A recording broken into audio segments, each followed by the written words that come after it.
Hello guys, स्वागत है आप सबका। तो आज हम बात करेंगे अदानी ग्रुप की, और ये एक जो है बड़ी खबर निकल कर आ रही है अभी अभी कि गुजरात गवर्नमेंट ने अदानी पोर्ट्स के पक्ष में कांग्रेस के आरोप को नकारा। कल कुछ आरोप लगाए थे, तो ये जो है ये भी एक अच्छी खबर यहाँ पर है। और इससे जो है सेंटीमेंट के ऊपर एक अच्छा इफेक्ट पड़ सकता है पूरे ग्रुप की बात करें, भले ही आपकी अदानी पोर्ट के अंदर होल्डिंग हो या ना हो।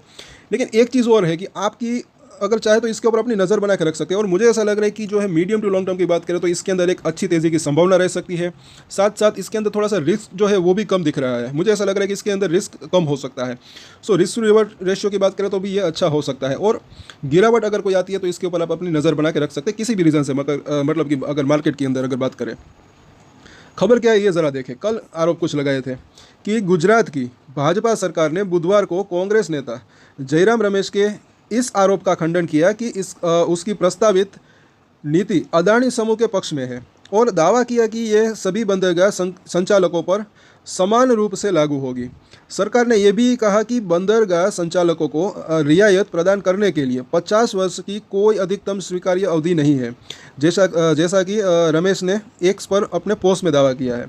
गुजरात समुद्री क्षेत्र में अग्रणी रहा है और वर्तमान में देश में सबसे अधिक कार्गो संभालता है।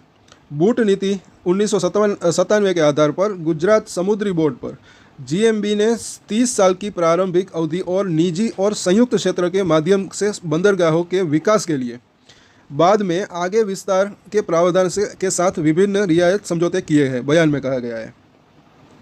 और इन बंदरगाहों में पीपावाव, मुंद्रा, हजीरा, दहेज, छारा और जाफराबाद शामिल है। तो गुजरात सरकार ने कहा कि बंदरगाह संचालकों की ओर से रियायत समझौते की अवधि बढ़ाने के लिए कई अनुरोध किए गए हैं, जिनमें 2012 और 13 में पीएलएल दहेज, 2011 और 21 में के बीच जो है एपीए टर्मिनल यानी कि पीपावाव, और 2015 और 21 में एपीएसईजेड मुंद्रा के प्रस्ताव शामिल है। क्योंकि पीपावाव बंदरगाह के लिए एपीएम टर्मिनल के साथ पहला रियायत समझौता 2028 में समाप्त होने वाला है, इसलिए बंदरगाह क्षेत्र में शामिल निवेशकों को स्पष्टता प्रदान करने और कार्गो की आवाजाही में व्यवधान से बचने के लिए रियायत समझौते के विस्तार पर नीतिगत निर्णय आवश्यक था। और बयान में ये भी कहा गया।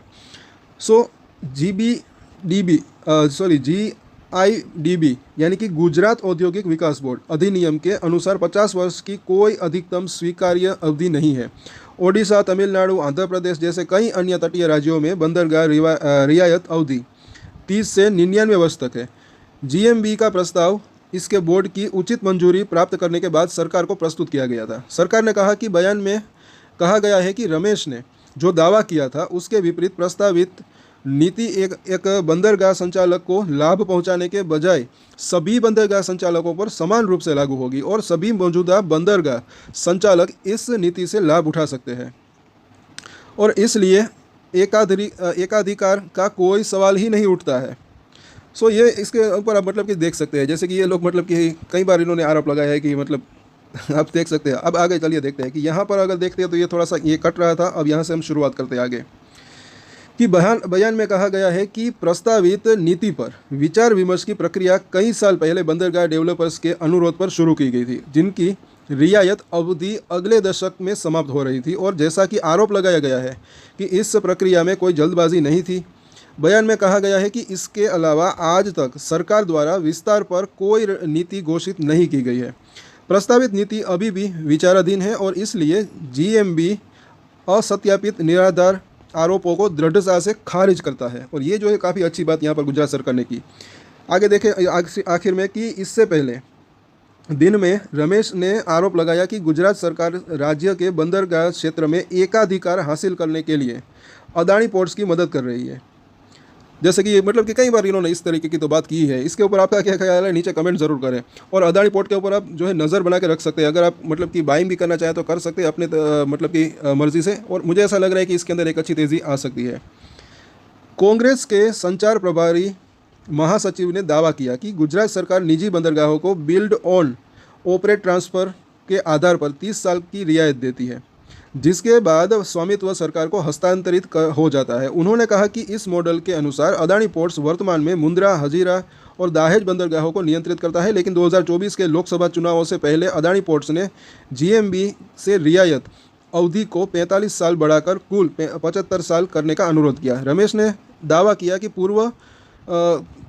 पूर्व केंद्रीय मंत्री ने आरोप लगाया कि यह 50 साल की अधिकतम स्वीकार्य अवधि से बहुत अधिक था, लेकिन जीएमबी ने गुजरात सरकार से ऐसा करने का अनुरोध करने में जल्दबाजी की।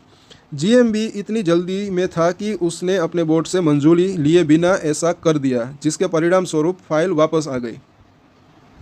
पूरी की पूरी रिपोर्ट है और मुझे ऐसा लग रहा है कि जो है ये एक इसको मतलब कि कांग्रेस की इसको एक हार कह सकते हैं कहीं ना कहीं, और अदानी ग्रुप की अगर बात करें तो एक अच्छी खासी जीत कह सकते हैं। और इससे जो है सेंटीमेंट के ऊपर एक कम या ज़्यादा लेकिन फ़र्क ज़रूर पड़ सकता है, एक अच्छा ही एक जो इफेक्ट रह सकता है कहीं ना कहीं, क्योंकि ये गुजरात सरकार ने सीधे सीधे जो है नकारा है इस आरोप को। सो इस अदानी पोर्ट के ऊपर भी आप चाहे तो अपनी नज़र बना के रख सकते हैं। और मुझे ऐसा लग रहा है जैसे कि हमने बात की कि ये शेयर जो है कैसा है, ये समझने लायक बात है। इसके पहले भी हमने बात की थी कि ये जो है स्टडी रिटर्न अगर देता मतलब कि देने की इसकी संभावना रह सकती है। ये गिरता भी कम है और तेज़ी भी उसके अंदर जो है कम आती है, तो जो वॉलेटिलिटी होती है वो इसके अंदर कम रहती है। तो आप चाहे तो इसके ऊपर अपनी नज़र बना के रख सकते हैं। वैसे अभी देखें तो अच्छा खासा रिटर्न इसने दिए है पिछले साल की अगर बात करें तो, इस साल मतलब 1 साल के अंदर अंदर। सो आप चाहे तो इसके ऊपर अपनी नज़र बना के रख सकते हैं। और आज के वीडियो में इतना ही। अगर अच्छा लगा तो लाइक शेयर सब्सक्राइब जरूर करें। और एक स्टैंडर्ड डिस्क्लेमर जो कि मैं हमेशा देता हूँ, आप कोई भी ट्रेड ले उससे पहले अपनी रिसर्च करें, अपने फाइनेंशियल एडवाइजर की सलाह ले, उसके बाद ही कोई डिसीजन ले, और डिसीजन ले तो उसकी जिम्मेदारी मैच्योरिटी के साथ खुद ही ले। ये वीडियो मैंने एजुकेशन पर्पस के लिए बनाया, मेरी तरफ से कोई भी बाय या सेल की रिकमेंडेशन नहीं है। Thank you.